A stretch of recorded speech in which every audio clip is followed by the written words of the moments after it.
it's MNC. MNC, it's MNC. MNC, it's MNC. MNC, it's MNC. He gon' rack it up, get your game on, and he gon' bag it up. Y'all know what mooch on, mooch and crap, mooch and crap, mooch and crap, mooch and crap. It's that time to get ready for the MNC show.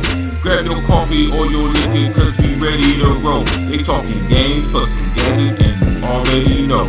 Dial that number, leave them questions, and away they go. Be a pony or a bot, the truth be it don't matter. We just gamers talking games, not those drama queens matters. So let's talk about gaming, news, leaks, and reviews. This a fan show on whatever topic y'all choose. True Xbox fans, and y'all know we bleed green. Yeah, we got every console we can play, everything. Got that Forza, got that Halo, got that Fallout, got that Kratos, got that Zelda, got that Spidey, got that AC, got it Ike, mooch and crap. And crap, mooch and crap, mooch and crap. We just talking about games, no drama. That's how we do. MNC stays a show just for the people. Nostalgia is a hell of a drug to be a fiend to. Gaming is the #1 hobby. We all keen to mooch and crap. Bringing gaming opinions and facts. MNC is back on the map. It's the best for sure, and that's that. It's MNC. It's MNC. It's mooch and crap. It's mooch and crap. MNC is back. MNC is back. It's back. It's back. And y'all already know.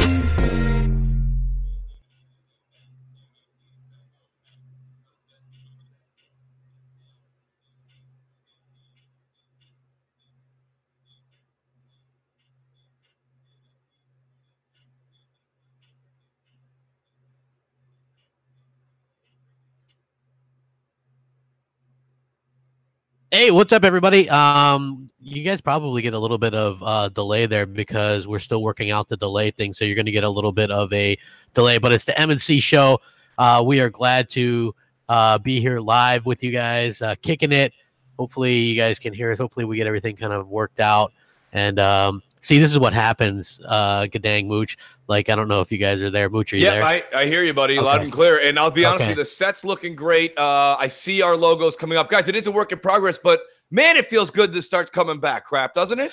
It does. You know what? And what's funny is, so basically what happens is there's a delay between what they're hearing, but we can't hear it either. So we're trying to figure out a way to stop the delay. But here we are. As you can see, actually, this is the least amount of problems that we've had since we've come back, really. I completely agree with you. Yes. And hey, Mooch, I'm gonna make your day because I'm gonna send you a DM real quick. Okay. And I'm just gonna say, you know, what like, wow. Just take a look at that DM real quick. Yes, you know what that is? That's loving. That's loving. That's what that's so great. That is. So, you know, it's the MNC show. It's me, Mooch. It's Gadang.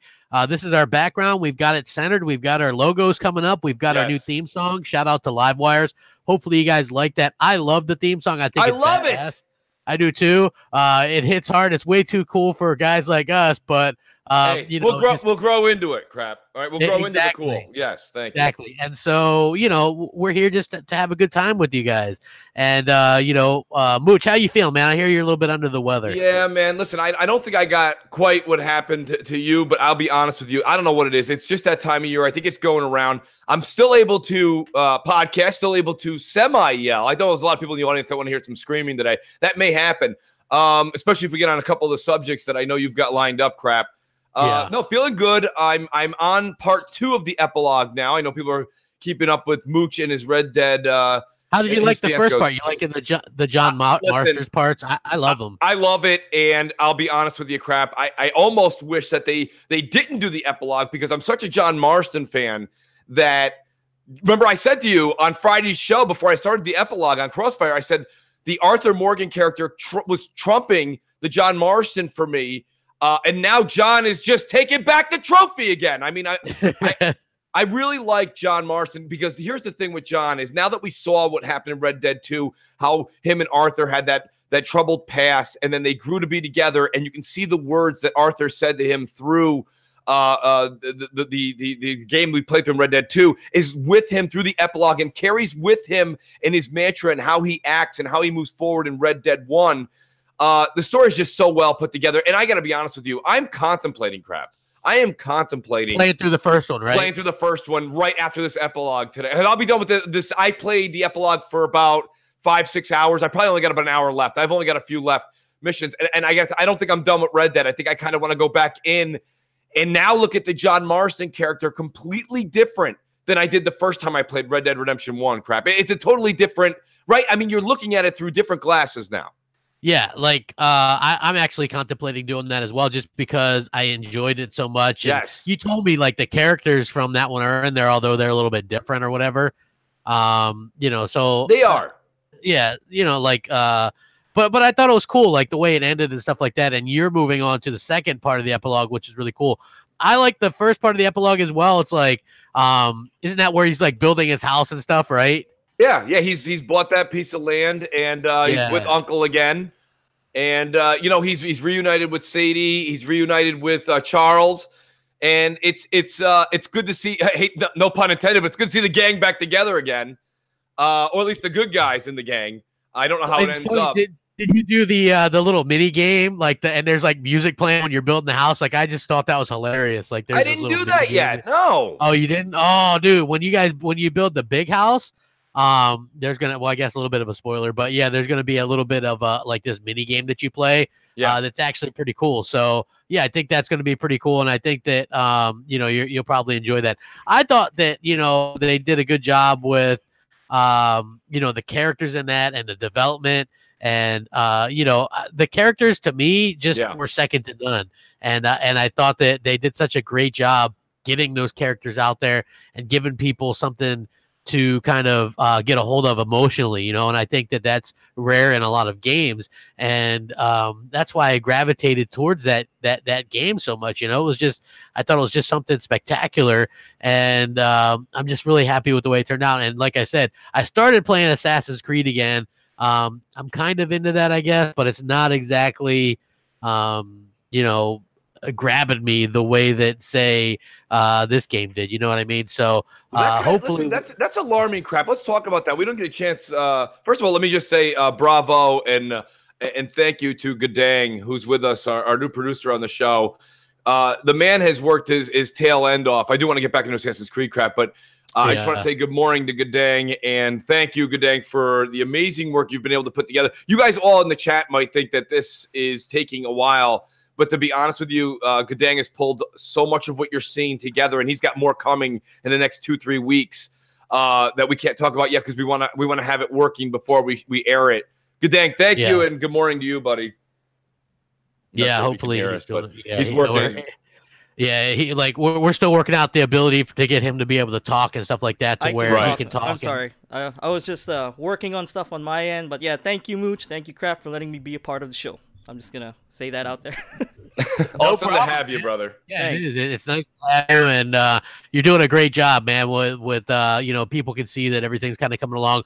We're still probably a week or two away out from doing the live Skype calls again because there's a lot of moving parts. Yeah. But as you guys can see, things are definitely coming together right, and you know, it's gonna be really fun to see exactly what happens in the future and things like that. So it's a very cool time to be a part of the show and to see all the cool things that are coming up with the show as well. It is something though, Crap. I mean, let's be honest. Like we've done MNC where it was just a regular hangout. Then we went to the situation where we had Jay set up. Now we have Gadangs. And I'll be honest with you, you know, it's such a work. It's such an effort. But I got to say, you know, I want to give Gadang definitely a round of applause and definitely a shout out to you too, Crap, because to be honest with you, we really done a lot behind the scenes. We are so adamant about making the show happen. And that's what makes it so exciting actually to get on here every Sunday or Thursday night is just to be with two guys like yourselves that are so enthusiastic and so into doing a show. It makes me want to get up and do the best that I can. So, and shout out to the audience. You guys have all been here. Again, we only have, we've got a decent audience right now. We'll have more. This is impromptu. We really didn't advertise it because we wanted to make sure everything was working. We'd rather do an impromptu show that's working versus an advertised one that we weren't sure of. So Exactly. you know what I mean, Crap? So the audience is seeing that the works and the fruits of our labor are coming through. So things are definitely Yeah, you know what great. it is. And if you guys are watching, please hit the like button, share it out. Yes. All that kind of stuff. If you haven't subscribed already, please do that as well. So Mooch, what did you think about Digital Foundry? Yeah. They did this like article about the Xbox One, Xbox One S, and about how those are the like the worst platforms. You know what I mean? Yeah. Like it was really like bad. Really bad. It was bad, and you know, here's the thing. You know, it's hashtag media bias, because here's the problem.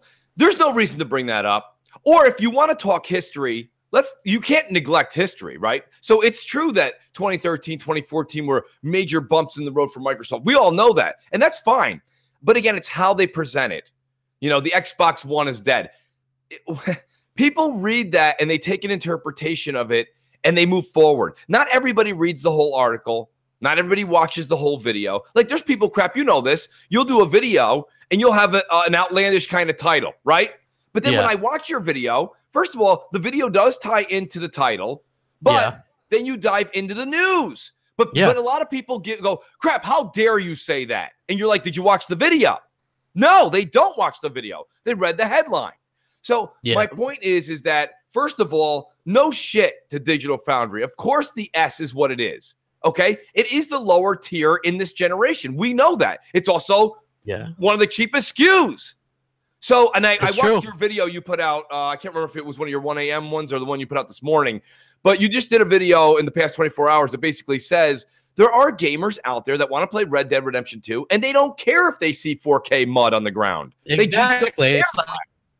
It's all about the options, and that's what Microsoft said. You know what I mean? They're like, hey, you know, you want to play it this way, then go ahead. If you want to play it that way, go ahead. And I think that the options thing is the way to go. That's the way you get people to your brand. There's people like us where we care about 4K, you know, so we're playing in 4K, we're having a good time, and you know, and that's how we prefer to play.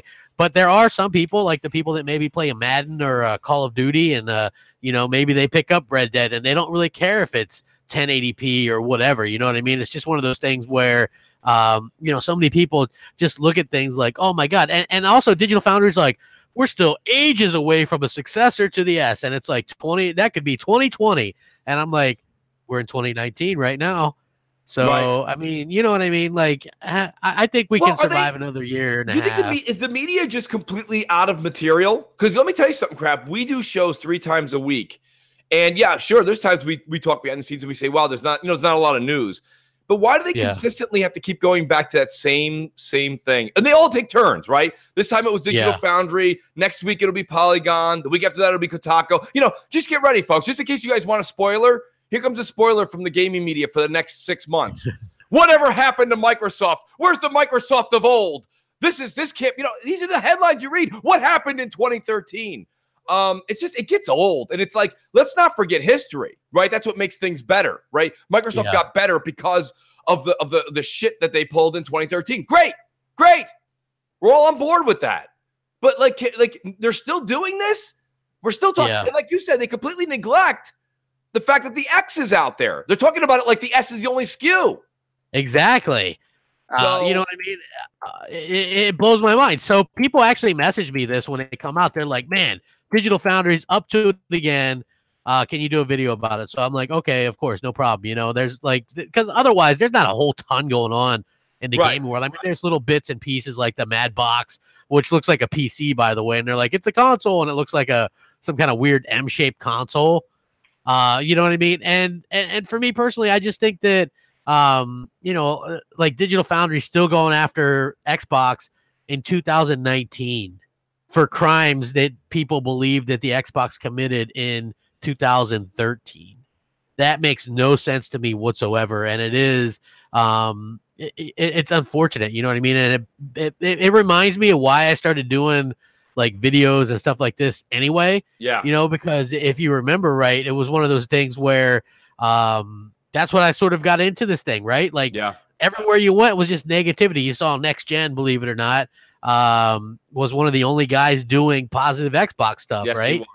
Yes, he was. And so that kind of got, you know, despite how people feel about the guy, like, or whatever, he's entertaining, you know, and I still think he's one of the best YouTubers out there, to be honest with you. I don't think he's super entertaining, no matter whether you like the jokes or whether I've you know, never whatever. laughed as hard as Zair's work from 2012 to 2015 is it's amazing. Absolutely. Yeah. It's still good now, but I mean, like when he had that, it's what got me into YouTube. Like, you know, he always tells a story. You tell a story, how we all stumbled on. If it wasn't for Zaire Next Gen, I wouldn't have even stumbled onto all this. He was the one I found first, and just absolutely entertaining information coming at you. That's what I loved about YouTube, and that's what I loved about what Z did. And I'll be honest with you, that's kind of where I got into it. I was like, why is everybody so negative on the 2013 reveal and 2013 launch? To be honest with you guys, like, I was excited about the things that Microsoft said in May of 2013. I didn't mind that they were going to ping the Xbox. I know everyone hated that. I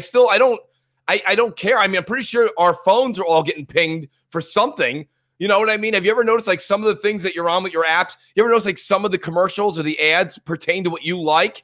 They know what you're streaming. They know what you're looking at. It's it's all shared data. So yeah, of course, right? Dude, so, like, I'll be talking about, you know. Yeah, like I'll be talking about something and then I'm looking on my phone. Next thing you know, I got an ad on my phone for something I talked about. You know what I mean? Like, oh, that's I see what you did there. That's a little bit funny. And you know what, Mooch? Sports playoffs. I was out all day yesterday and was surprised because I wouldn't have picked both those teams that won to win yesterday, right? Like the Colts beating the Texans and the Cowgirls beating you know, the Seahawks. Like, I didn't figure those at all. So kind of interesting. I got my kind of in my mind, I'm like, perfect case scenario for me and my team, obviously take care of business today, go retire Tom Brady next week for good.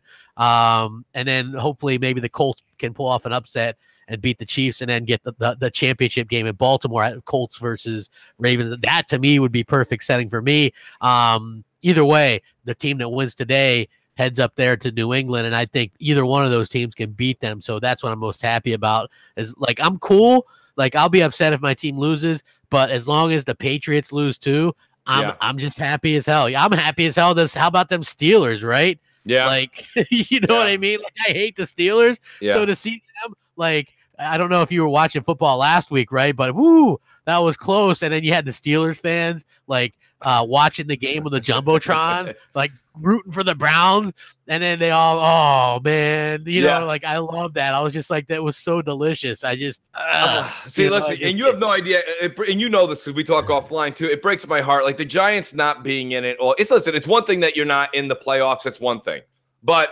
to not be in it all year, man, it's heartbreaking. So I'm hoping that with, I believe his name is Gettleman, is our GM. As of the past year, you know, he's made a couple of really good statements in the past week saying that, you know, the Giants they made a good push. The team kind of came together at the end. We won a lot of games, well, a lot more than we did the first half of the season. Yeah. And I think that we're going in the right direction. So realistically, at the end of the year, I was looking forward to my team not pulling in any W's because it just gets us a better draft pick. You know, I mean, hate to sound like that, but it is what it is. I do believe you'll see the Giants back in the playoff picture next year, but man, it's tough not having your team in any kind of contention. It is. I see you and the Browns fans going back and forth, and WRC Cup, man. He's like, you know, he's a Browns. Yeah, he's like a Browns fan, and so he gives me a little bit of crap, and I give him crap. It's like, I call it, like, you know, I think they surprised some people this year. You know, but again, it's hard to not, when you lose those consistently and have those high draft picks consistently, right? You know, not to have talented players and to do something. Now, the problem that he faces is the Ravens are a young team too, and have the youngest quarterback ever to start an NFL game today, right? Like, since that's right, and it's like the Browns, we beat them, and we came back down to a little bit of a thing there at the end, but the Browns gave up 300 yards rushing. Yeah. You know, like, how can you expect to win that when you're doing that? You know what I mean? So for me, that's going to be sort of the Roethlisberger Flacco of the next generation. You know what I mean? Like, they're going to go at it a lot. And so I think that's cool. Yes, sports. Please hit that like button, share it out, all that kind of good stuff. Everybody's in the chat, like, talking sports and all this kind of stuff. So what did you think about the Mad Box, Mooch? Because I see a lot of people talking about it, and we had a good discussion across I thought was shady. He was talking about it and how, maybe he wanted to get it and stream PlayStation and Xbox games on there. I don't think it's going to really work that way, to be honest with you. So no, because let's be honest, Crap. Like the whole reason that the Steam box didn't work out is they were reliant on having just third-party games be their bread and butter. And we know from a fact now, right? So this has been an interesting generation, Crap. We've seen where, okay, the narrative and the goalposts continuously move. Where when you have the better console in the essence of Sony, the first half of this generation, now Microsoft, the second half of the generation. So the better third-party games are played on Xbox now. Before was PlayStation 4. Now you got to look at it. What does it really come down to, though, to why you go and buy these boxes after the fact? After the fact. And it comes to first-party titles. So when you have a company like Steambox, which was Valve, and then you have a company like Madbox, which is slightly mad, and their games, it's not enough to hold the audience. Or excuse me, people are already going to have an Xbox Scarlet. People are already going to have a PS5. You have to tell me, Slightly Mad, why am I buying your box? And no, there's not going to be an Xbox app on there. I truly don't believe so. I know Phil wants people to play everywhere, but I don't think they're going to let a competing console have it. I don't think so. And I know Sony won't. Sony certainly won't. So you're still going to need a PS5. You're not going to be able to play The Last of Us 2 on the Madbox. You're not. Yeah. You're not going to be able to. I actually don't think you'll be able to play Xbox stuff on the Madbox, to be honest with you. I don't either. If that thing ever comes to fruition. And the reason why I say that isn't because I want, it's like, I just don't think there's enough space or enough people out there that are just going to get this like random third-party console that looks like a Alienware type PC or something, and it's even got like the coolant in there, like a PC, right? So, I don't think that, this could be vaporware. This could be them kind of drumming up business to get people on board. And maybe they're going to do some kind of fundraiser for it, or how they kind of do that kind of stuff, right? Like, they did that with their first game. They did Project Cars, which they had to do crowdfunding for. I'm not sure that people want to crowdfund a $500 box from a company that has no kind of pedigree with setting up an infrastructure, an online system. Are they going to have some sort of an achievement system? Are they going to have exclusives? Is it going to are third parties going to even be on board? All right, now why is the Crap? I mentioned it on Crossfire, and I want to hear your take on it. What's the deal? Wow, look at that. Apex. Apex Chief just threw out the Battlefield 5 Deluxe Edition code. Nice. Wow. Somebody redeemed that quickly. Apex Chief, thank you. Yes. That's first of all, that's amazing. Second of all, if I didn't already have that, I would have left the show. Crap, I wouldn't be here right now. I'd be putting that code in. Well, you already have, you have the game though. So well, luckily for the show, I have it. I would have disappeared for about 10 minutes. Listen, here's the thing when it comes down to it. I don't know how we're going to find out who is backing up this Madbox crap. And you might go, Mooch, why are you still on this? Whoever the investor is that's helping, it's not Slightly Mad that's putting up this money by themselves. Yeah. Whoever is their backer wants in on the video game business. Yeah. Big time. And if you're talking the way this man's talking, which I believe him, he's talking about the most precise updated hardware, blah, blah, blah, 4K 60 or 4K 120. I don't know what he's talking about. VR ready, blah, blah, blah. It's going to come with this. It's going to come with that. If they're going to keep up with the Joneses, who is backing them up? And people are not, no one knows. It's just as investors. No shit. But I don't think these guys are going door to door with Snickers bars, right? Yeah, they're not. I mean, like, they've got to have somebody in mind or some kind of plan, because according to them, they're working with AMD and NVIDIA. So I thought that was a little bit weird. So they said that it's going beyond next gen. It's supposed to ship within 3 years. And Slightly Mad's founder stated that the console would be able to run VR at 120 frames per second, 60 frames per second per eye, apparently. And people were kind of flipping out on this guy on Twitter, and he was responding to him. And I don't know, like, it seems like it's a little bit odd. They're trying to rattle cages or do something. I don't know. But again, we're in like kind of a console world where usually 3 is the limit. Like there's been other times where there's been more than 3, and it never works out well for the newcomer. So I could see that being a really big downfall. Plus, wouldn't you need some kind of exclusives? Like you would need something, and it sounds like they're making Project Cars 3, and you're going to need something a little bit better. Well, than Project Cars 3. Don's in the chat. Shout out to the Don. Don says they're looking for investors. I mean, Don, when you say that with a question mark, wink, wink. I mean, does that mean they are looking for investors, or they must have investors? I would think if they're looking. So maybe what Don's saying. I like the way Don put that. I'm reading into it. Maybe I hope I'm reading it the right way. He's saying they're coming out talking so brass about it because they're acting all cocky about it, crap. But realistically, they may not have investors. They're looking for investors. Hence why they're saying 3 years from now. Yeah, I mean. It's a little bit weird. That means this thing may never come to fruition. Yeah, they're just talking at it. I think that they're talking out of their ass a bit, right? Yeah. So this could be something that they're just trying to gauge interest on. Right. You know what I mean? But I don't see exactly how there could be interest in this. And to the Pats are the best. He says they're still better than the rest of the NFL. Since when, bro? Since they were losing to the Titans. Why do we always? It's always that blank statement to crack. I know. Since they lost to the Dolphins on some last play of the game, and they put Gronkowski out there on defense. Like those aren't good plays, man. I've seen it. What, they lost to the Lions this year? Like those. This is not a dominant team, dude. Tom Brady is not the GOAT. He's not even the best quarterback in the NFL this year. How can he be the GOAT when there's better players than him this year at the position? Mahomes, Breeze. These guys are all better than this guy. Hell, Baker Mayfield as bum into Cleveland did better than him this year. Like the guy's not. He's done, man. That guy is done, and I'm going to be happy that my Ravens are going to go up there and dismantle them in New England because they're one of the few teams that aren't afraid to go in there and punch them in the mouth. Multiple wins in New England in the playoffs, and hopefully pull a Dan Marino, beat him bad enough to he doesn't want to come back, and that's what's going to happen. So. I'm looking forward to that. There's that. Yes, and so you guys did agree with me. Hit the like button, share it out. Yeah, go ahead. I want to bring something up because we didn't get to it on Crossfire. We had too many conversations going on other subjects. But there's something that you said at the end that was interesting, and you were a huge fan of it early on. And I think now that we're getting closer and closer to the release date, I think that reality's hit you, and I think you're not the only one. Anthem. What's that?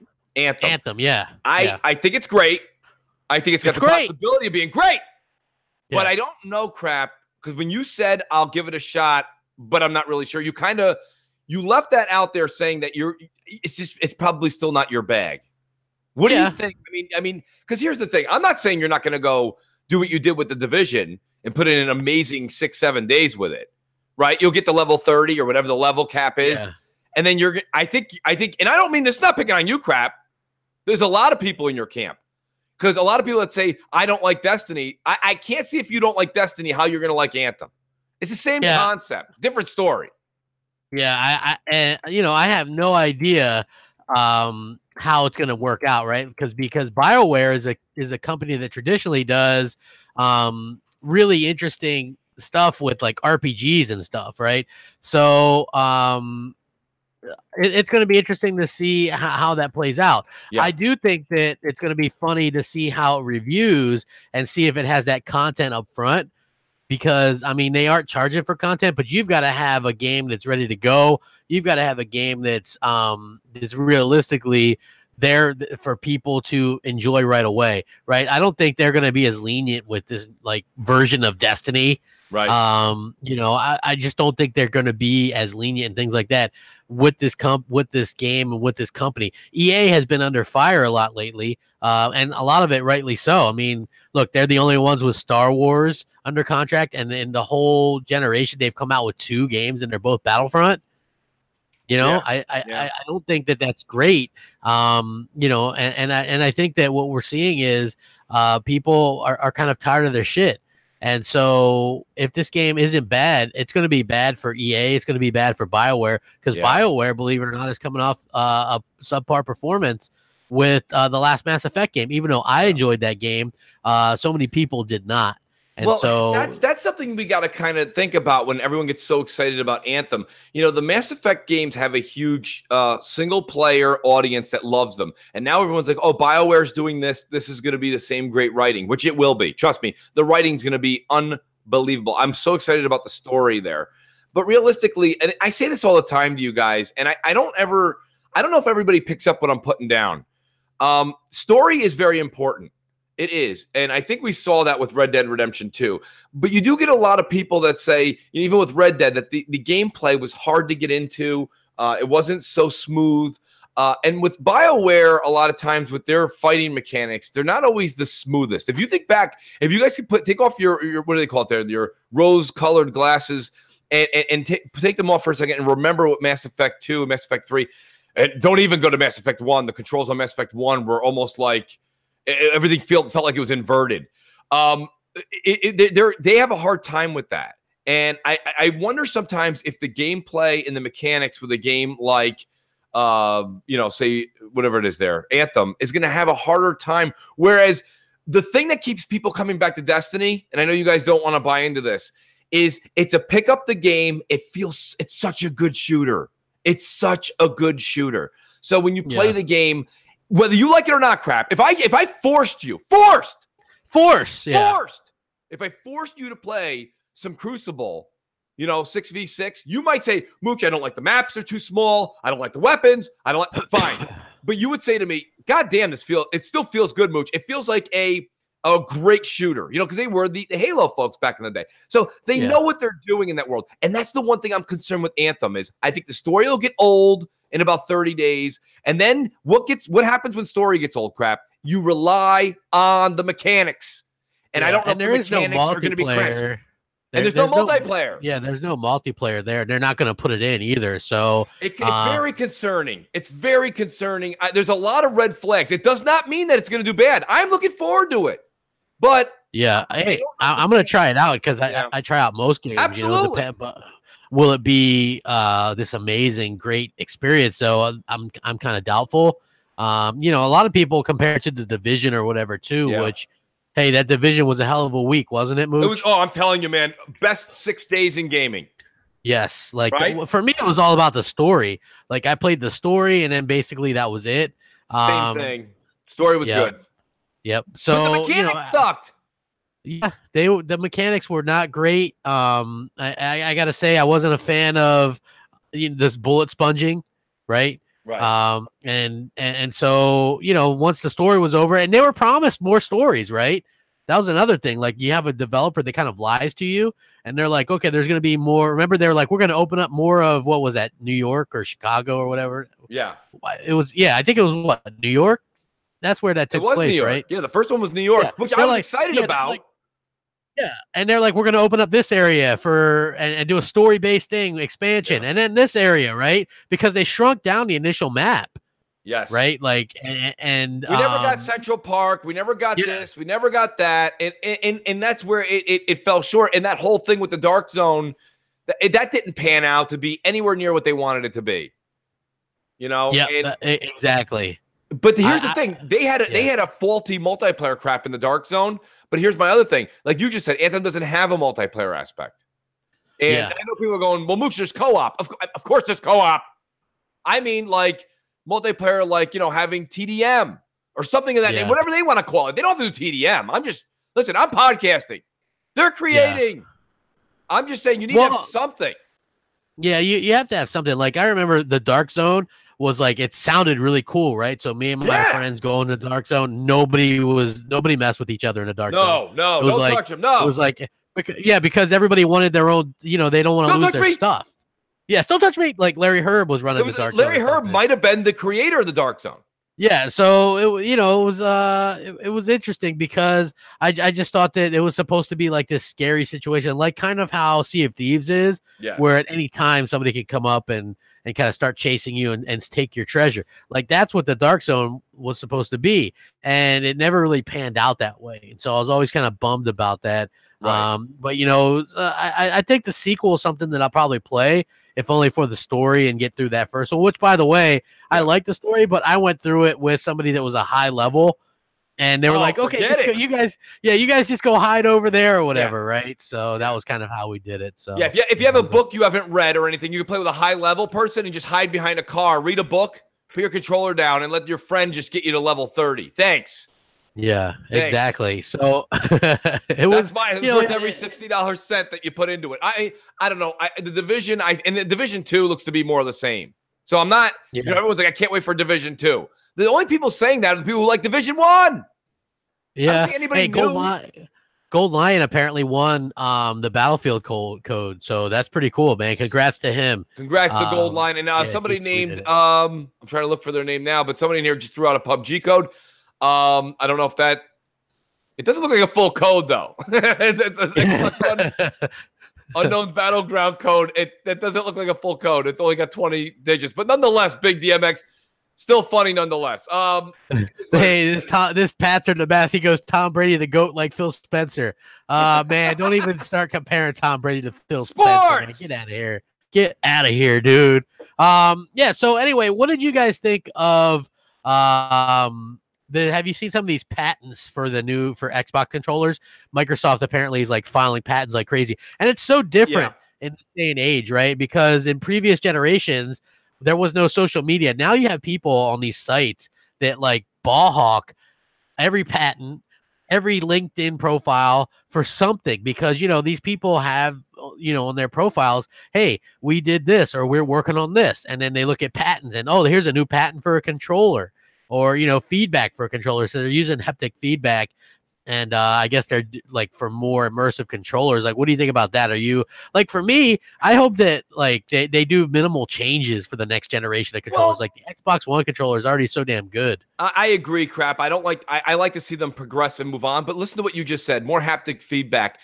That's just adding to the rumble effect. That's giving you more of like that heartbeat feeling. Not your beat, but the heartbeat of the character you're playing when they walk into a mysterious room, et cetera, et cetera. Those types of, if you want to take what we have in the Xbox controller and just make them better with technology, I say go for it, Crap. But you're right. Yeah. I also don't want them to make the controller look or feel ergonomically different, right? Then I got a problem, because I'm in love with the way the Xbox controller feels. It feels good.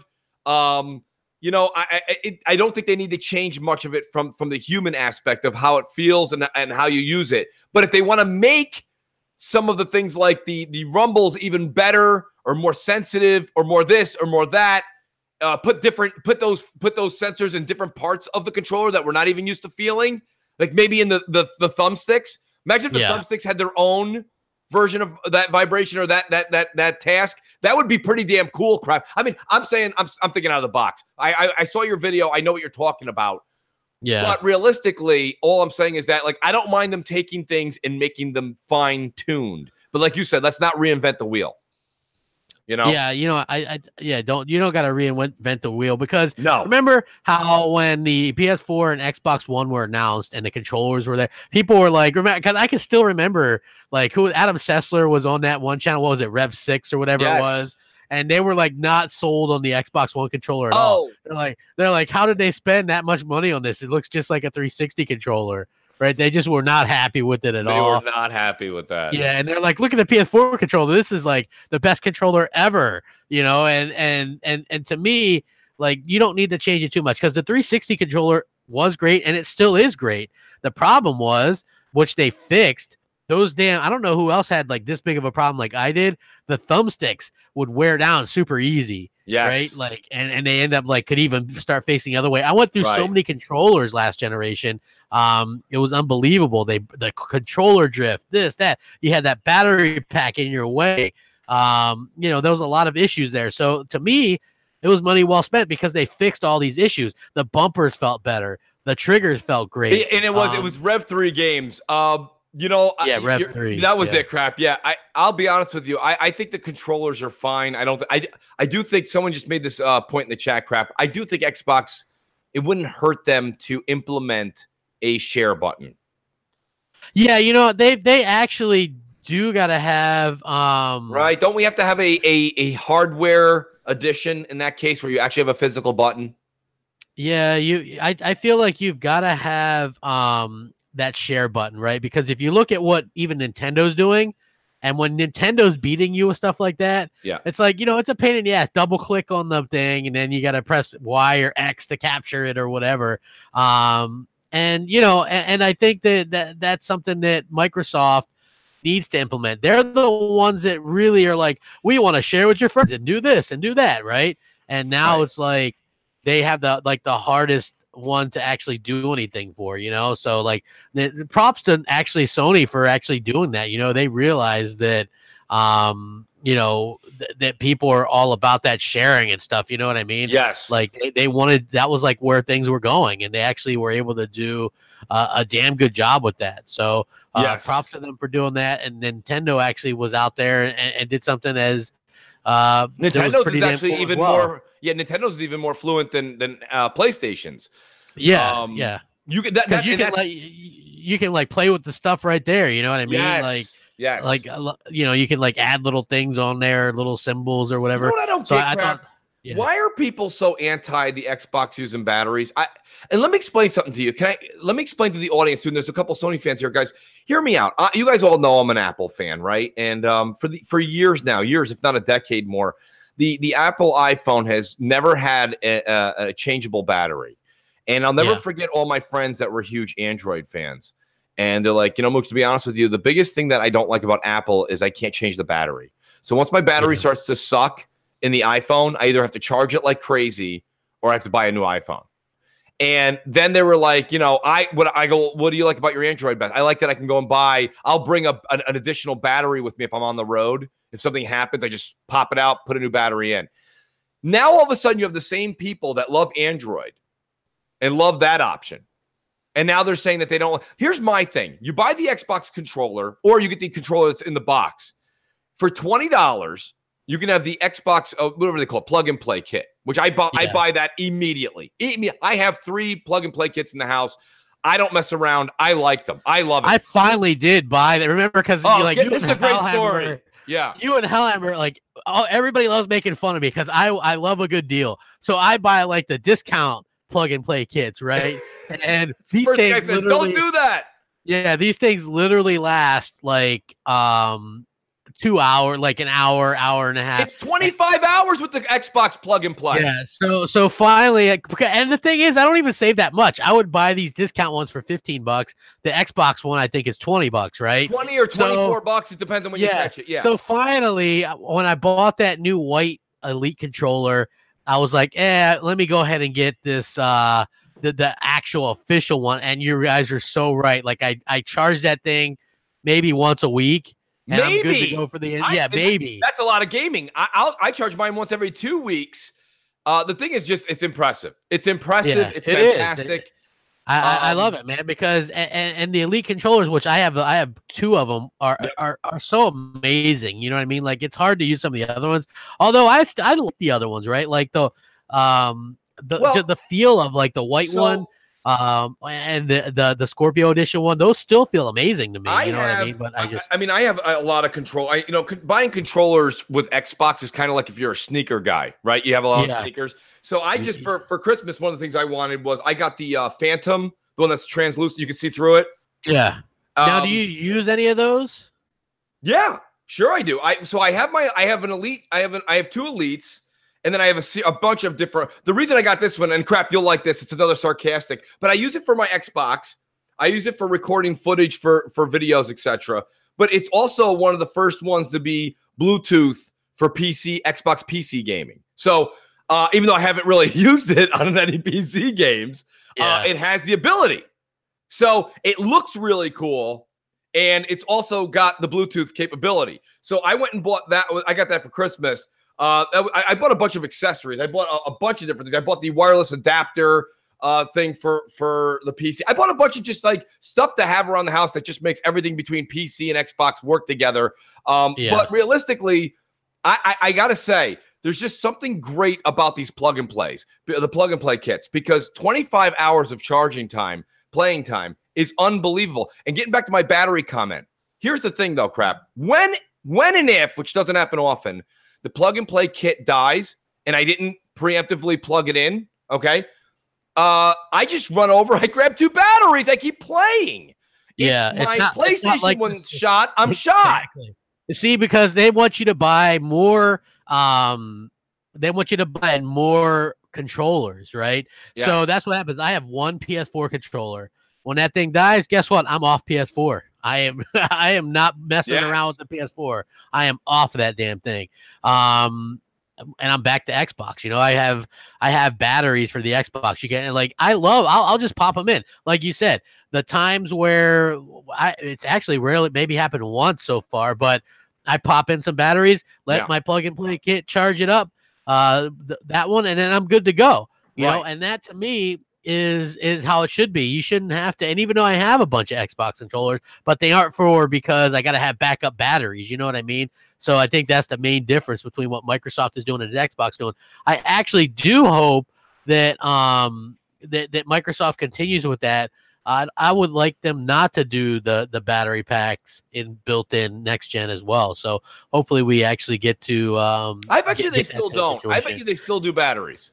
I would hope they do, because that raises the cost, and you know, if the battery should die eternally, because those things sometimes can go bad, you got to throw out your thing. You know what I mean? Like I don't know. To me, it's not something that I like. You know, it's an additional $20 charge. Crap, it is what it is. Listen, do you remember when cell phones first came out? You guys, I gotta get into everybody's memory banks here. Remember when everyone was like, "Oh my God, all that glass! What happens when I drop my phone? What happens when I drop my phone? Oh, the glass is gonna break." So then all of a sudden, what do most of us all have? I'm not saying you all have them, but most of you buy a case. Yeah. Right? So now when you buy a new phone, guess what? You buy a case. So some of the cases are $5, some of them are 20, some of them are $100. Yeah. Okay. My point being is, so when you get your Xbox controller, you can do what Crap did, right? You can go buy the rechargeable batteries. There's rechargeable batteries out there by Duracell. There's rechargeable kits out there made by like Mad Cats. And then there's the rechargeable one from Microsoft. So you can spend $5 on it, you can spend $10 on it, or you can buy a pack of AA batteries, or you can buy a plug-and-play kit. My point being is it just becomes part of the nature. And you really can't complain with what do you usually get? 7-8 years in a generation? You're going to get upset that you had to spend $25 on a plug-and-play kit over 25 years. Do the math, guys. It's fractions of a penny. I think it's one of those. Yeah, it's one of those things where people like to make a big deal out of it because one does it and the other one doesn't. You know what I mean?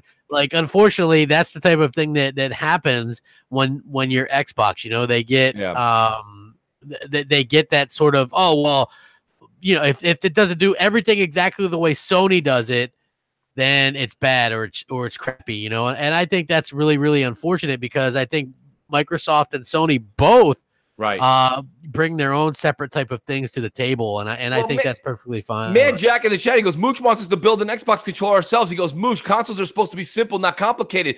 Man, Jack, I'm talking about putting batteries in the back of the controller. We were doing that at the age of 5. This isn't building a computer. It's putting a battery into a device. If that's complicated, we have to have another show. We've got to talk about something completely different. It is like tying your shoes must be like building a bridge. Yeah, you know, it's just batteries, you guys. It's batteries. Yes. I think we got another hashtag batteries. Yeah, it's not a big deal, honestly. It's seriously like not a big deal at all. Yeah, change your batteries, and it's not bad. It's not bad at all. So, you know, I don't see why people complain like it's like the end of the world or something. Oh my God, we gotta change our batteries. How dare you? Mad Jack goes, bitch, I'm lazy. Yo, Mad Jack's great. But like, in all honesty, like, I get it. Don't get me wrong. I completely get it. You take the controller out of the box with the Sony one, you plug it in, you let it charge, and you get 2 hours of gameplay. That's great. Yeah. But realistically, we are in the, listen, I hear you, Mad Jack. I hear you. But realistically, aren't we in the generation of options? Aren't we? Like, I mean, there's people eating ice creams in saunas. There's people driving around, right? There's people driving around with air conditioning on. Why? With the windows down. I don't know why, but it's a generation of options. You can do whatever you want. So Microsoft is saying, do you want the plug and play kit that's the rechargeable? Here you go. Oh, you don't? Here's some batteries. You don't like that? Go get rechargeable batteries. You don't like that? Get the Mad Catz knockoff version. Get that. Why are we complaining about options? People are like, I hope the next Xbox controller has a built-in, ion battery. No, I want the option. Yes, I'm going to go spend the extra $20 and make sure I don't have to. But I like, sometimes I just, like right now, Crap, right? I told you I just got this what is it? The Phantom controller. I have they came with 2 Duracells. I have the Duracells in there because why not? I popped it. I popped them in. I'm playing. When this dies, I'll put my plug and play in it. You know, yeah, I mean, I understand that. Yeah. Why wouldn't I use? I don't know. They give you batteries. You use them. They do. Like that's exactly what you should be able to do. So, Mooch, what do you think about this Alien Isolation sequel? Like, what did you think about the first one? I know you probably thought it was a little bit boring. Huh? I don't know if I would call it boring. I would actually, I'd rather read War and Peace. Crap. Yes. Well, that's boring. Yes, it is. Yeah.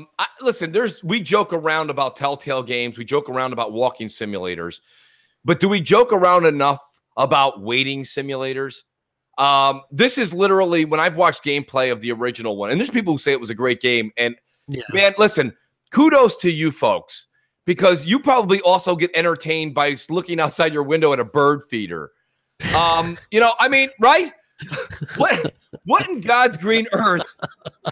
I hear good day. Good day. It's great to have someone who loves the show also be part of the show. Love you, good day. Good day's best. Yeah. But like realistically, like that's an insane thing. I see them. They're running from locker to locker, waiting for the alien to walk by.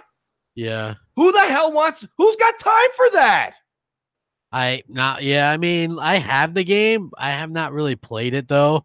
So yeah, like I don't know, like that whole suspenseful thing. Dun dun dun. You know, like I couldn't really care less about that, So this doesn't really mean much. I knew some people like it though, so more power to them if you're into that. First of all, it's first person, so right away I'm kind of not really digging that. Make a third person aliens game like we used to have last generation or the generation before that. Remember that crap? Yeah, you're running around like mad, the thing's chasing you, and there's different levels, and there's a creep factor to it, but at the same time, there's different weapons you can pick up. Like this here, waiting in a locker, and then you peek through the vent holes, and then the minute it's gone, you run into another room, and then you wait in a tool shed, and then and it's just I don't know. Yeah, I don't know. To me, it's not really for me, but I thought it was interesting, just for the fact that. It's a sequel to a game that a lot of people liked. It was a good streaming game. I guess a lot of people liked it because it did like jump scares and stuff like that. But for me, I don't really watch single player streams. It's usually like the multiplayer stuff because that's always that unknown factor. Right. So I really kind of like that as well. So there's also this Hellpoint dev, like these developers make a lot of kind of noise when there's new generation stuff coming out. And he made an interesting comment about discless consoles in the futures. And he says, I think they will have a discless version, but I think that for the next generation, there's going to be a version with discs. There are reasons. Not everyone has internet. And if you do have internet, a lot of people have enough bandwidth to download 80 gigs per game. The current generation of games is huge. Not everyone can afford to download a game and its patches. There are still internet providers who have bandwidth caps as well. And if we have bandwidth issues here, you can imagine that it might be worse in other countries. The second issue is if you go with a version of a console that has no disc, then why would GameStop sell those consoles? The whole market is you sell the games for profit. So you pretty much say, hey, sell our console that makes you no profit and sell no games. So I don't think you'll see discs die this generation. But one thing I would like to see is because right now I have issues with Blu-rays, they're slow to load. So why in the last generation of consoles, you have games with long loading times and the games needing to be installed. This guy actually wants to see cartridges come back.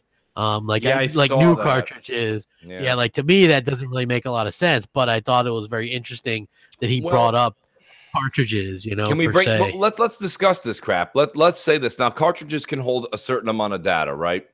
Yeah. So you actually put that information on the cartridge, and what if it was just the initial game? What is it the cartridges can hold up to? I'm sure that they're up to 100 gigs or something like that. So let's just say they're able to do that. That you come home, you have the cartridge, you install that, and then after that, it's all going to be digital DLC anyways, right? Something like that, yeah. So I see where the point he's going with is because the cartridges are also way cheaper, right, for the manufacturers than it would be to keep doing Blu-rays.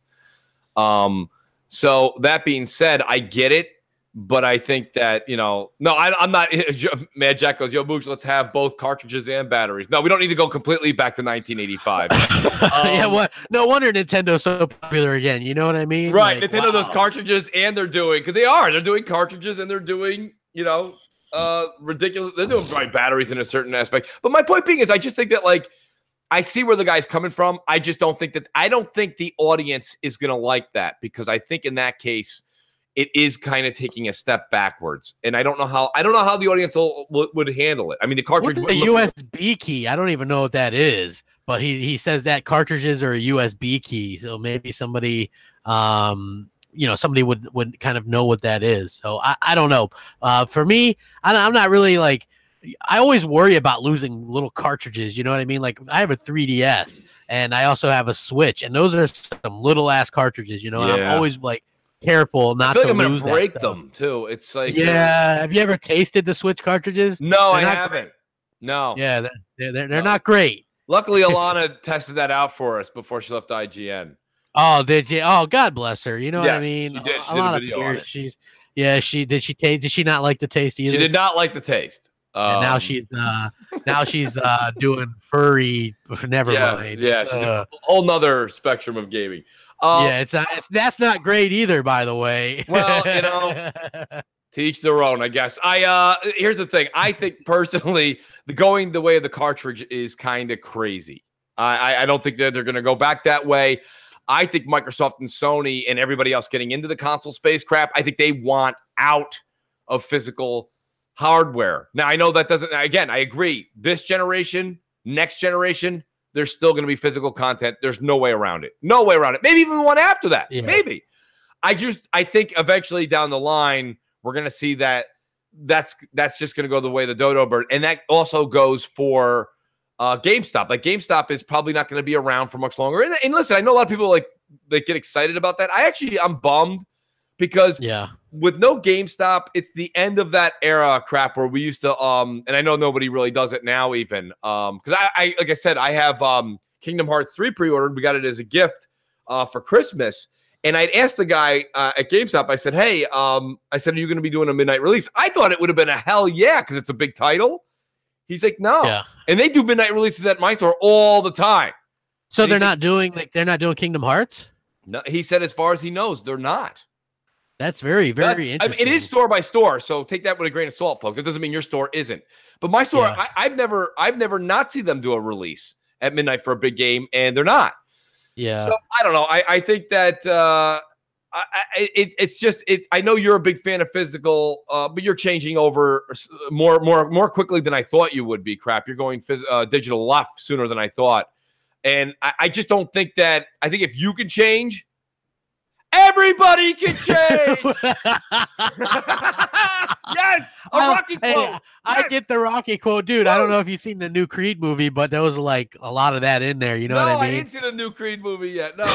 Oh, dude, it's fantastic. If I can change, you can change. You can change. Hey, yo, it's me. If crap's changing, folks, there's no telling who else could change. It is what it is. I think that's so great.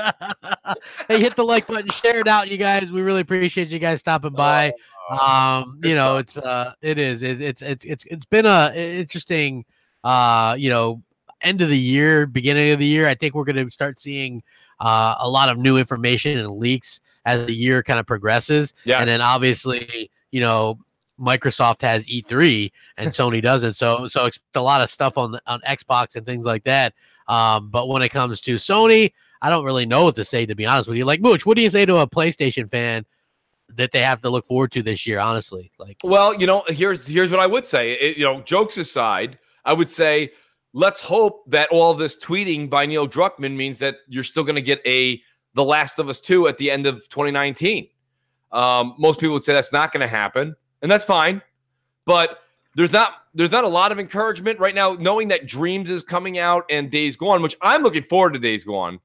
But those two games, I don't think excite the masses for Sony. And I saw a lot of people on Twitter in the past 24 to 48 hours that are I wouldn't say they're just Sony fans, but they're predominantly Sony fans, saying that they're actually looking forward to more of what Microsoft and Xbox is bringing to 2019. Not only because the third-party games are going to look and play better on the X, but also Microsoft's first-party studios have a few deliverables that are exciting, and one being, first and foremost, being Gears 5, which looks amazing. Yeah, I mean, they have a heavy hitter. That's the big thing, right? Microsoft has a heavy hitter, where it looks like Sony doesn't really have that. Like when and there's been people that try to argue that point to me, right? Yeah. They're like, well, Sony's got this or this, right? And you look at what they're listing, and I don't get it, to be honest with you. They're like, yeah, well, Sony's got this coming out, and I'm like, I've never even heard of that. Like, who's looking forward to that? I don't know who's looking forward to that. So, that'd be like, and I know some people do this, but it's like, I don't know many people that were listing Ashen and Below as like huge games for Xbox, because they're not. No. You know what I mean? Those are just like that. That's the equivalent to that to me anyway, is people when they bring up these weird games like, we used to have a good saying. I'm not going to say it here because, it's a new day and age, Mooch, where you can't say stuff like that. No, you can't. No. A certain dragon game, 17. Yes. Like people don't care. No. Like nobody cares. Nobody cares. So for me personally, I think that it's going to be an interesting year. I am looking forward to seeing what Microsoft has to offer. I think we're going to see a big year from Microsoft. They're going to announce new games. They're going to announce new hardware. I think Sony's going to announce new hardware as well, but they're not going to be at E3. So you have that immediate thought, like, what are they going to do? Like, what events are they going to do? Because they did E3 last year, right? Which is in August. They didn't do Paris Games Week. They didn't do Gamescom. They didn't do PSX. They're not going to do E3 next year. You can imagine they're not going to do Gamescom or Paris Games Week next year either. Right? So the only possibility that they have is to do PSX. And you have to wonder if, that's something that the fans are going to be okay with long term. Like right now, it's easy to sit there and go, yeah, we're okay with that. But are they really? Like, I get the whole, question. I get the whole, like, your brand, you love your brand or whatever, and they can do no wrong. But at the end of the day, it's like, you really? Are you really okay with that? Like, as an Xbox fan, I wouldn't be okay with that. What do you think is what is the systematic, what is the reason? What was the thought process in the boardroom to skip all the events? Is it because they really are holding off a lot of their remaining games for next generation? I tend to believe that more and more. Or they'll come out the very last year of existence of the PS4, which means there'll be a hybrid. They'll go right into PS4 and PS5. I think that's a very, very good sales tactic. It worked. We talked about this on Crossfire. Worked really well for Zelda Breath of the Wild crap, where if you went out and bought a Switch, okay, yes, you could buy Zelda on your Wii U, but most people bought a Switch and wanted to see what the new system could do with it, even though it was very small measures of success on the Switch. You'll see a larger scale of success if you play like The Last of Us 2 on the PS5 versus your PS4 Pro.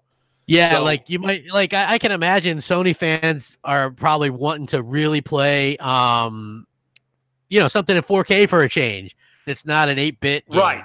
So, I can imagine that they're going to be very excited to go out there and get a game that's going to offer something actually 4K. And, so you'll probably be able to play like Last of Us 2 at 4K. Probably 30 frames, I guess. I don't know what the deal is going to be next gen, but you'll probably be able to play that exclusively on PS5. Play 4K exclusively on the PS5. I don't know. So for me, I think that's a smart move by them. And I question, and the Don might know a little bit more about this than I do, but I question whether or not Microsoft is going to do forward compatibility anymore, right? Like, because I keep hearing the word successor. I keep hearing the word successor, and you only use the successor if it's replacing something. So I don't know. I think that the S is, I'm starting to come around to that notion too, crap, because realistically, think about what Phil said. He said he wants all of your games to come with you. You should be able to play your games anywhere. But he didn't necessarily say that the device you bought 10 years ago would suffice. So just because all the games we bought this generation, here's the good news, folks. They'll all be playable on your Scarlet. or your Anaconda, right? Yeah. But not necessarily. Or what the hell's the other names for these damn things? Lockhart, Cloud, Cloud, XCloud. Yeah, there's so many different things, and to me, I always just find it funny because Microsoft is smart. They've got to realize that you can't have 50,000 different consoles out there to choose from. You got to have a couple. Is one of them going to be discless? And that's why that whole discless S this year doesn't make sense to me. Because if it's going to get replaced next year, if you're going to have a success for it next year, then it makes zero sense to actually have that come out. I still think that's happening for two reasons. I think that's a Trojan horse. We'll have to find out, man. We're gonna have Brad Sams on here one day. I'm looking forward to it, Crap. I miss having the conversations that we had with Brad years ago. Yeah, he knows what he's talking about, and I like to do some insight work because the thing that's great about Brad is he's a lot like us in the sense that we like to kind of divulge and hypothesize on different things that are coming out in the future, right? And we're not it's okay to dream and to think about what may be. I think when you're talking about a discless Xbox, I think you're looking at the fact of not only is it a Trojan horse, Crap, but I think you're also looking at it as it's the last year of production, main production for this console. And they're like, why not? First of all, it's cheaper for them. Why not? Yeah. Right? Yeah. So, and if you want the other ones, it's not like the other ones are not available. You can still go get the ones with the physical disc tray, or not tray, but with the hard drive. You can go get that. But why not put that out there and see how the masses take to it? Plus, it's cheaper. And Microsoft really wants to have imagine a $99 Xbox One S. I mean, come on. You said it in your video, Crap. There's a lot of people out there, not the ones listening to the show, not the ones here today, not the people we podcast with, but there's people out there that don't care if Red Dead Redemption 2 is in 4K. They don't give a shit if it's 900p. Exactly. So why not play Red Dead Redemption 2, Crap, and have Game Pass? Imagine walking out of the store with Game Pass and an S for $110. Yeah. Come on. Yeah. I mean, I think that would be a good deal. I'm not sure that, it's not your bag. Yeah. I get it. Yeah. It's not mine either. Yeah. It's not yours either. I just, for me personally, I think that being able to play the games, especially if you're touting 4K, there's a huge difference between something like, I think in that article they talked about Battlefield 5 being as low as 720p on the Xbox One S. Right. And we're playing it at 4K on our Xbox One X. That's a huge difference. Absolutely.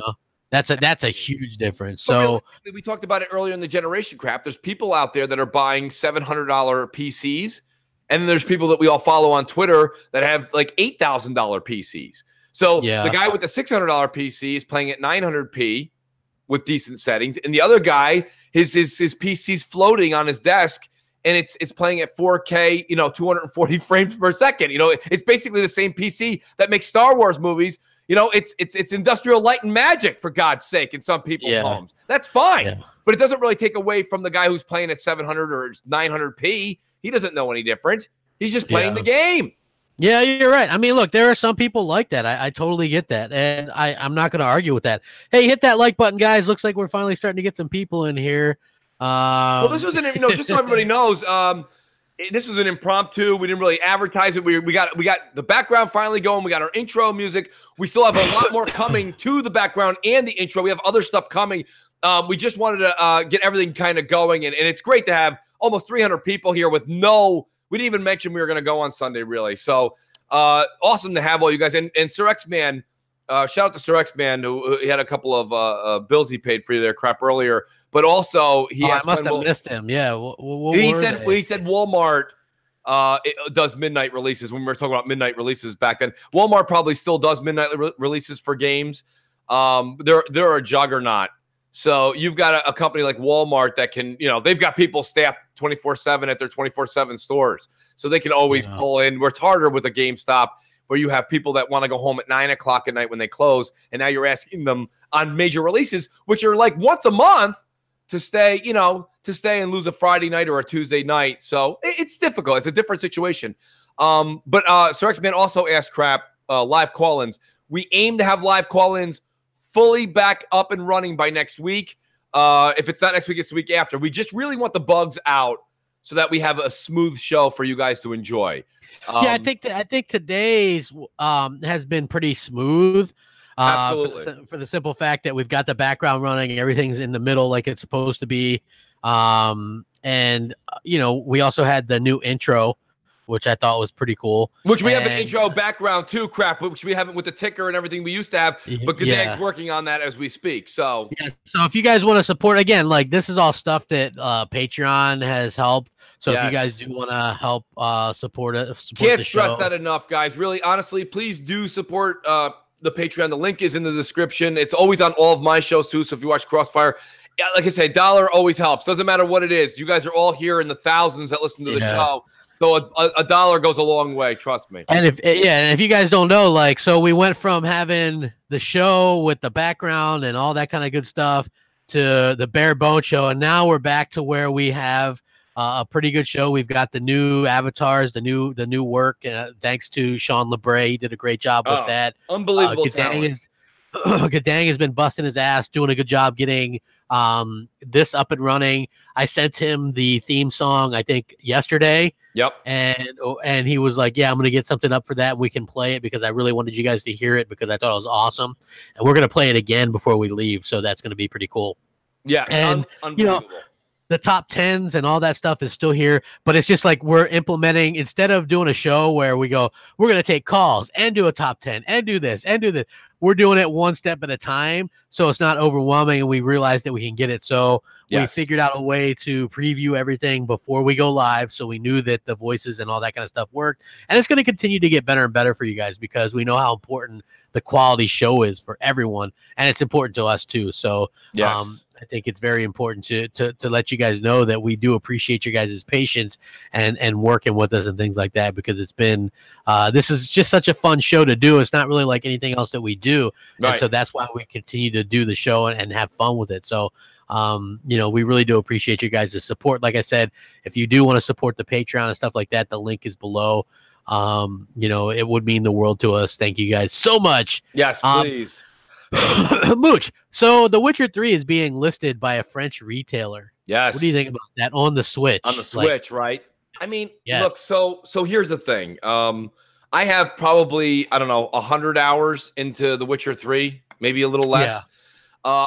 I'm still, I wouldn't even say I'm not even at the halfway point. To say that I'm excited to play, the thing about The Witcher is it got a 4K or an Xbox One enhanced update. The game looks amazing. The game feels amazing. It's better than it ever was. To say, there's a lot of games that I really get excited for, crap, like Diablo 3, Dark Souls Remastered. Love that those are on the Switch. To be able to play those games. But a game like The Witcher that's like 550 hours to get to the midway point, it's not the same on the Switch. You know, it's just not the same on the Switch because I don't really want to watch that and have that in my bag and then have that, take it out and you're on travel and playing. You're only going to get moments at a time to play a game like that portably. And you know how long that would take you to beat The Witcher 3? I mean, it would take forever.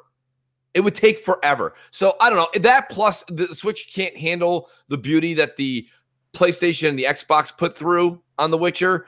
I think you're going to lose some of the panache, if you will, on Witcher. So I don't know. That's just my take. It's my take. You know, I think it'd be kind of cool. Like, that's one of those games that would probably be cool on the go. I can't imagine what they'd have to take out to get that thing running on the Switch, though. You know, like, you know, so like that would be weird. What was it? It was like 900p on the X1 originally. So I don't know. It's like I'm happy like the Switch maybe can get some decent games, you know, like that are third party or whatever. Because I know, did you ever get Dark Souls 3 or whatever the hell it was? You know, here's the thing, crowd. I'm really glad you brought that up. No, I didn't. So, you love that one.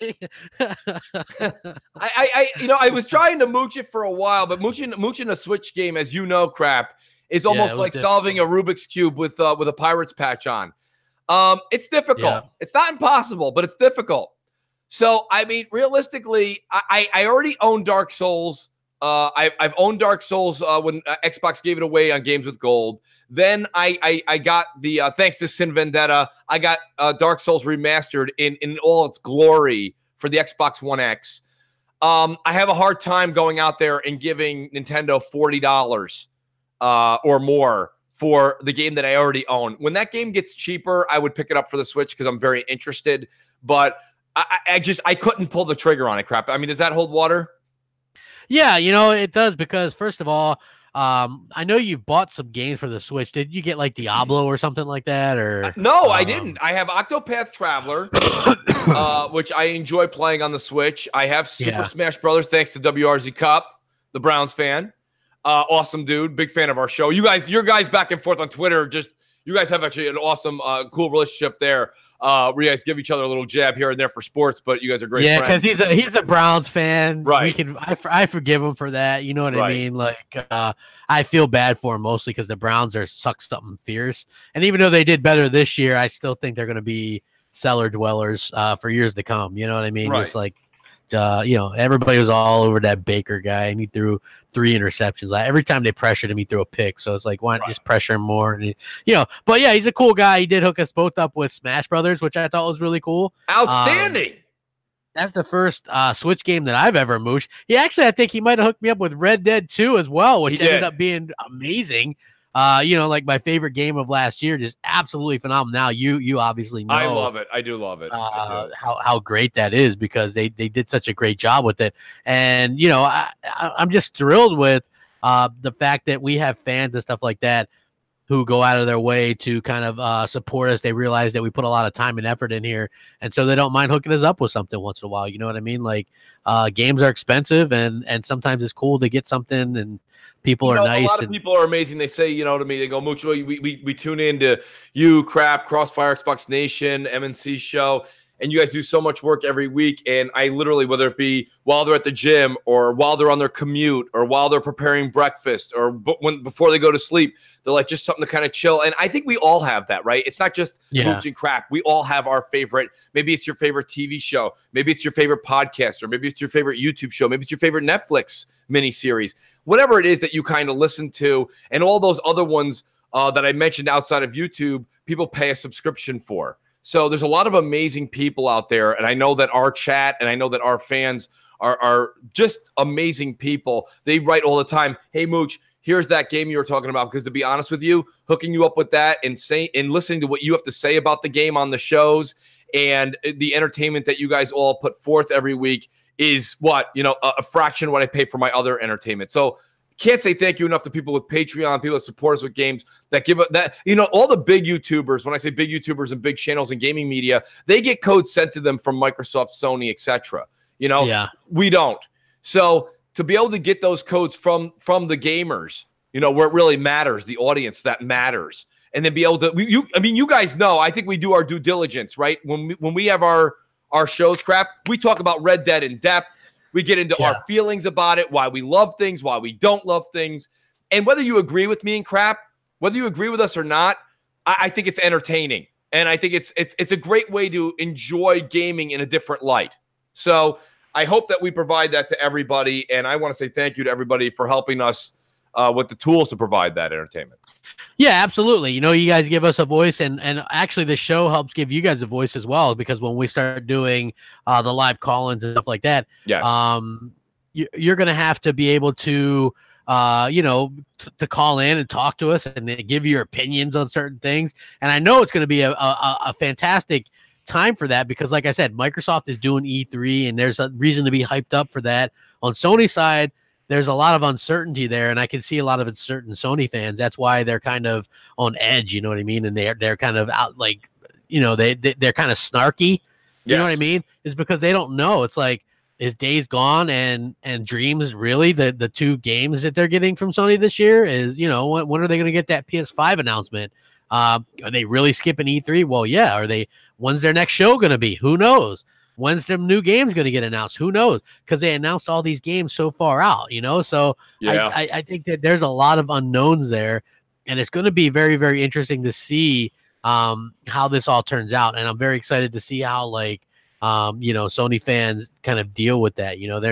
They haven't had to deal with this for a little while, Yeah. And so it's going to be interesting, because now it's all about, they're playing You know, they're playing multiplats, right? Everybody's all like, well, we're all playing multiplats anyway, right? Right. So to me, I find it funny how it kind of flips back and forth, and you know, but still, you know, it's all good. I'm interested to see what both these companies come up with for next generation. I'm down either way. You know what I mean? Like, I hope Microsoft and Sony can do something inventive, you know, something that we haven't really seen that much of before. Well, that's the thing, though, Crap. You know, it's interesting you say that, but, you know, the minute one of these companies comes out and does something inventive or something new or something, you know, kind of revolutionary, what do we get? We get the boos and the hisses, you know. No, stay traditional, stay traditional, Boo. stay traditional. Boo that man. Boo. You know, and it's like, wait, what? Like, I don't know. I swear, I'm like the only, I did the slow clap at the 2013 Microsoft Xbox One event. It was me in the back. It was me like, hey, I thought I'm I was looking kinda around, cool and too. even Larry Herb was looking at me like, why is that guy clapping? I'm like, it's your show. Why aren't you clapping? I'm happy. Yeah. And he's like, Larry, what was so funny was Larry Herb and all those guys made fun of Sony a little bit for doing a PS4 reveal with no PS4 revealed. You know what I mean? And then they showed the controller. And then Microsoft reveals like this thing, and they even said ahead of time, okay, we're going to show two things, games and the features, and then E3 is going to be all about games. And nobody listened, right? Nope. Most people still believe that the E3 was TV, and no, that E3 2013 was games. Sony had TV and stuff like that, and movies and original, what was it, Powers and all this other kind of crap, because Andrea Sony was like, didn't everybody give Microsoft a lot of shit for talking about TV? And here Sony is talking about TV. And there was crickets, straight up crickets. Remember, people looked at her like she was crazy. Yes. Yeah, so I thought that was hilarious. And so, you know, to see sort of the tide start, because I didn't think Microsoft did a bad job. I just thought that, you know, maybe they should have focused a little bit more on the games, because I thought they did give a good commitment to games, because they're like, we've invested $1 billion in exclusives. We've got this game and that game and this, you know what I mean? Because at first they really kicked it off well. You know, it's like we got Aliens versus Predator. Not Aliens versus Predator. We've got, you know, Titanfall and Titanfall, and they showed Forza, and I think Forza, they had, and they even showed that damn Quantum Break. Quantum Break, the original one with the putty face guy. Yeah, like, so I thought it was cool. You know, I thought they did a really good job, and they got way more hate than what they should have got. I realized they should have handled it better in terms of you know, what people kind of expected or whatever. But still, it's like, I thought they handled it well. They obviously dropped the ball when it comes to power and forcing a connect on you. That should have been an option right from the beginning. Agreed. You know, you should have had a crisis meeting because you had time to do stuff, because Sony came out first and was like, hey, you know, we've got this and this and this. Microsoft should have said, you know what? Let's offer a connectless version for $350. Absolutely. You know? Like, boom. You're Microsoft. Well, the reason they didn't crap was because they had based the whole UI off of the voice commands. That's what took them so long to backpedal. They still had a lot of time, though. You know what I mean? Like, I think so too. You had from what? You had from, well, is it a lot of time, Crap? You only had from basically June till, because that's when they pulled it at E3. They didn't pull it back in May. So you only had about 3-4 months to really get that thing ready, and they probably had them in the box already. I think they did it as fast as they could. But realistically, I think somebody at the boardroom, I don't know who the hell was sitting there, and they're like, hey, we've got 720p games playing on the 360. You know, we're only going to bump up to 900. I would have been like, you guys sure you don't want to put anything a little bit stronger in there? No, we're good, Mooch. We're good. Go get yourself a free latte. All right, thanks, Phil. You know, it's I definitely hear what you're saying. I think that, you know, they should have. But because here's the thing, right? Like, I was heavy on sites like N4G. Yeah. And so when these rumors were the Durango has built-in Connect and DRM and just the outpouring of people going, I'm not going to get it on these sites, right? Like, you didn't have a presence there on those. You better believe, like, we've heard the stories that like Mikey Barrow and Phil and some of these guys listen to fan podcasts and stuff, right? Absolutely. Like, how ignorant can you be not to have some sort of connection there with the people who are buying your product? Yeah. Right. Like I don't understand how they could have done that. They could have dropped the ball the way that they did. And people were pissed, man. I have not seen people that pissed off in a long time. And Microsoft realistically should have known better. Honestly, they should have known better. They should have went out of their way to make sure that people, had something that they could be proud of that they wanted. You know what I mean? It wasn't as bad as what people made it out to be. But still, you kind of get that idea that they wanted to push something on people instead of listening to what people actually wanted, and that's always a mistake when it comes to companies that the companies that actually give us services and goods, right? That's the whole idea behind services and good. Listening to people that what they want. That's how you get good. Look at Sony, right? Like they screwed up with the PS3, then they give people, snarkily and with fear mongering, but they give people what they want with the PS4, right? Yeah. The console after, of course they had Jack Trenton digging in the box, like, let's throw out the camera, let's throw this out, let's make this little video with our cell phone. This is how you share a game. Right.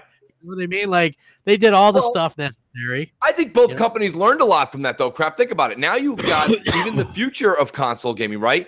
They are very delicate, Sony and Microsoft, to make sure that they allow the physical folks that like their discs and their hardware still intact. But at the same time, now they just sprinkle in, right? Microsoft was just throwing these jabs in 2013, saying we're changing things. It's going to be revolutionary. We're doing this. We're doing this. We're doing this. And everybody just wasn't ready for it. Now they realize that they can do that. Both companies can do that, but you have to sprinkle it in, maybe over the course of the generation. So you make your box able to do all the things that they want it to do. Yeah. But so you release in 2020. Then in 2022, we find out something else. Then in 2024, we find out that the box does something. You know what I mean? You sprinkle it in and let people kind of get used to it as they already have the box in their home, versus going out and buying a box that scares the shit out of them because they're like, what do you mean you're going to ping my Xbox? What do you mean you're going to do this? What do you mean I need the internet? So, it's all those types of things that kind of that put people into a tizzy, and that didn't need to happen, but their marketing wasn't in the right place. They weren't thinking with the power. They weren't thinking with the games. And like you said, they were also going through an issue at Microsoft with, was Xbox going to be a major pillar moving forward or not? And now we know it is, but it was questionable back in 2013, the direction that Microsoft was going to take Xbox. So, absolutely 100%. Yeah. And Gadang, can we possibly close out the show giving people a good listen to our new theme song again? Absolutely. I can do it. We got it. All right, so we're gonna do that. Hit that like button, guys. Share it out. Thank you guys so much for rocking out with us today. Enjoy the theme song as we get out of here, man. Appreciate it, you guys. Thank you. Yeah, man. Great show, guys. Have a good day. Enjoy, and we'll be back next week. M&C is back. Yes. The theme song. Hopefully. M&C is M&C. M&C is M&C. M&C is M&C. M&C is M&C. He gon' rack it up, get your game on, and he gon' bag it up. Y'all know what mooch on, mooch and crap, mooch and crap, mooch and crap, mooch and crap. It's that time to get ready for the M&C show. Grab your coffee or your liquor, cause we ready to roll. They talking games, plus some gadgets, and you already know. Dial that number, leave them questions, and away they go. Be a pony or a bot, the truth is it don't matter. We just gamers talking games, not those drama queens matters. So let's talk about gaming, news, leaks, and reviews. This a fan show on whatever topic y'all choose. True Xbox fans, and y'all know we bleed green. Yeah, we got every console we can play, everything. Got that Forza, got that Halo, got that Fallout, got that Kratos, got that Zelda, got that Spidey, got that AC, got it Ike. Mooch and crap, mooch and crap, mooch and crap, mooch and crap. We just talking about games, no drama. That's how we do. MMC saves the show just for the people. Nostalgia is a hell of a drug to be a fiend to. Gaming is the #1 hobby we all keen to. Mooch and crap, bring game opinions and facts. MMC is back on the map. It's the best for show, and that's that. It's M&C, it's M&C, it's mooch and crap, it's mooch